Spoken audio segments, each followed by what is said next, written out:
ଆଜ୍ଞା ନମସ୍କାର। ନମସ୍କାର।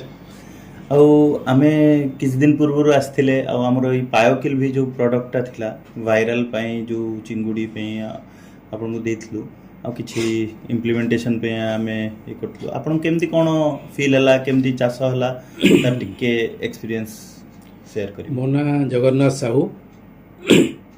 ମୁଁ ଆକ୍ଚୁଆଲି ଚିଙ୍ଗୁଡ଼ିର ଟ୍ରେଡ଼ିଂ କରେ। କିଛି କିଛି ଫାର୍ମରକୁ ଆମେ ଫିଡ଼୍ ବି ଦେଉ ଆମର ଚିଙ୍ଗୁଡ଼ିର ଖାଦ୍ୟଟା। ତେଣୁ ସେଇ ହିସାବରେ ମୋର କିଛି ଜଣାଶୁଣା ଥିଲେ। ମୋର ଏଇ ଫାର୍ମର ଯେଉଁମାନେ ପାର୍ଟନର ଜଣେ ଥିଲେ ସୁଦର୍ଶନ ବେହେରା, ସିଏ କଲଚର କରନ୍ତି। ଆଉ ଜଣେ ଆମର ପାର୍ଟନର ଅଛନ୍ତି ସେ ସୁରେଶ ସାମଲ ବୋଲି, ସିଏ ବି ପାର୍ଟନର। ତାଙ୍କର ମାନେ ସେମାନେ ଅଲଗା ଅଲଗା କରନ୍ତି କଲଚର। ସୁଦର୍ଶନ ବେହେରା ଯିଏ ସିଏ ପରୀକ୍ଷି ଆମର ଗୁଡ଼ୁପାଇ ଏରିଆରେ କରନ୍ତି। ଆମର ଏଠି ପାଖରେ ଗୁଡ଼ୁପାଇ ଏରିଆ ଗୋଟେ ଅଛି। ସୁରେଶ ସାମଲ ଯିଏ ସିଏ ପରୀକ୍ଷି ଏରିଆରେ କରନ୍ତି। ଏଇଟା ଆମର ବୁଢ଼ାବଳଙ୍କର ନଦୀ ଆରପଟରେ। ସେମାନେ ଏଥରକ ଯେତେବେଳେ ଷ୍ଟାର୍ଟ କଲେ ମୁଁ ତାଙ୍କୁ ଆପଣଙ୍କର ଏ ପ୍ରଡ଼କ୍ଟଟା ଦେଇଥିଲି। ସେମାନେ ନେଇକି ମାନେ ଭେରି ବିଗିନିଂରୁ ସେ ଆରମ୍ଭ କରିଥିଲେ 22 ଡେଜ୍ରୁ ସେମାନେ ପକାଇବା ଆରମ୍ଭ କରିଥିଲେ। ମୁଁ ତାଙ୍କୁ କହିଥିଲି ପ୍ରିଭେଣ୍ଟିଭ୍ ହିସାବରେ ଏଟାକୁ ପ୍ରିଭେଣ୍ଟିଭ୍ ହିସାବରେ ଦିଆଯାଉଥିଲା। ତେଣୁ ସେ ପ୍ରାୟ ଯେମିତି ଆପଣଙ୍କର ସିଷ୍ଟମ୍ ଅଛି, ଯେମିତି ଆପଣ ଦେଇଥିଲେ ତା ଡୋଜ୍ଟା 1 କେଜି ଫିଡ଼୍ରେ 1 ml ତା'ର ଡୋଜ୍ ତା'ର ଗୋଳେଇକି ଦେବା କଥା। ସେ ପ୍ରାୟ 22 ଡେଜ୍ରୁ ସେମାନେ ଆରମ୍ଭ କରିଥିଲେ।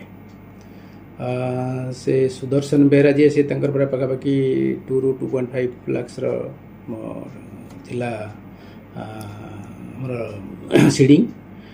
ସୁରେଶ ସାମଲ ଯିଏ ତାଙ୍କର ବି ସେ 2 ରୁ 2.5 ଲାକ୍ସର ସିଡ଼ିଂ ଥିଲା। 2 ଜଣ କରିଥିଲେ। ରେସ୍ପନ୍ସ ଭଲ ଆସିଛି ତାଙ୍କର। ଆମର ସୁଦର୍ଶନ ବେହେରା ଯିଏ ତାଙ୍କର ସେ ପାଖାପାଖି ଫାର୍ମର ଏମିତି ବିଶେଷ ଅବଶ୍ୟ କୌଣସି ଭାଇରାଲ୍ ଇନଫେକ୍ସନ୍ କିଛି ନଥିଲା। ତାଙ୍କ ଫାର୍ମ ତ ନଥିଲା, ଅନ୍ୟମାନଙ୍କର ନଥିଲା। ଏ ସୁରେଶ ସାମଲଙ୍କର ଫାର୍ମ ପାଖାପାଖି କିଛି କିନ୍ତୁ ଭାଇରାଲ୍ ଇନଫେକ୍ସନ୍ ଥିଲା। ତାଙ୍କ ନିଜର ଫାର୍ମ ଯଦିଓ ନଥିଲା, ତାଙ୍କ ପାଖାପାଖି ଫାର୍ମ କିଛି ଥିଲା।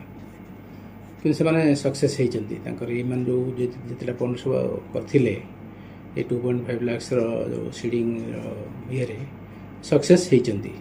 କାହିଁକି ନା ସୁରେଶ ସାମଲଙ୍କର 85 ଡେଜ୍ରେ 18 ଗ୍ରାମ 19 ଗ୍ରାମ ଯେଉଁଟାକି ଆମର 50-55 କାଉଣ୍ଟ। ଆପଣଙ୍କର ସୁଦର୍ଶନ ବେହେରାଙ୍କର ବି ମାନେ 21-22 ଗ୍ରାମ ଏଜ୍ ଯେଉଁଟାକି ଆପଣଙ୍କର 45-46 କାଉଣ୍ଟ। ଏସବୁରେ ସେମାନେ ହାରଭେଷ୍ଟ କରିଛନ୍ତି। ତାଙ୍କର 90 ଡେଜ୍ରେ ସୁଦର୍ଶନ ବେହେରାଙ୍କର ଆଉ ସୁରେଶ ସାମଲଙ୍କର 85 ଡେଜ୍ରେ ହାରଭେଷ୍ଟିଂ କରିଛନ୍ତି। ଭଲ ତାର ରେସ୍ପନ୍ସ ବର୍ତ୍ତମାନ ସୁଦ୍ଧା ସେମାନଙ୍କର ତାଙ୍କଠୁ ଯାହା ମୁଁ ଖବର ନେଲି, ସେମାନେ ଯାହା ଇଏ କରୁଛନ୍ତି ଭଲ କରୁଛନ୍ତି। ଯେହେତୁ ଏଇଟା ଟିକେ ବହୁତ ମାନେ ସଡନ୍ ହେଇଗଲା ହାରଭେଷ୍ଟିଂଟା, କାରଣ ମଝିରେ ଟିକେ ବହୁତ ଭିଡ଼ ଥିଲା, ଟିକେ ସେଥିପାଇଁ ଏ ରେସ୍ ମାନେ ପ୍ରାଇସ୍ର ଟିକେ ଅପଡାଉନ୍ ଚାଲିଥିଲା। ଟିକେ ପାନିକ୍ ହେଇକି ସମସ୍ତେ ଧରି ଦେଉଥିଲେ। ସେଇ ସମୟରେ ସେମାନେ ଯେହେତୁ ଧରିଲେ, ସେଥିପାଇଁ ଏଇଟା ଏମିତି ଟିକେ ଶୀଘ୍ର ଧରା ହେଇଗଲା, ଯେଉଁଟା ମୁଁ ଆପଣମାନଙ୍କୁ ଆଉ ଇନଫର୍ମ କରିପାରିଲିନି। ଆଉ ତାହେଲେ ରେଜଲ୍ଟ ଭଲ, ମୋଟାମୋଟି ଭଲ ଅଛି। ଠିକ୍ ଅଛି, ଥ୍ୟାଙ୍କ ୟୁ।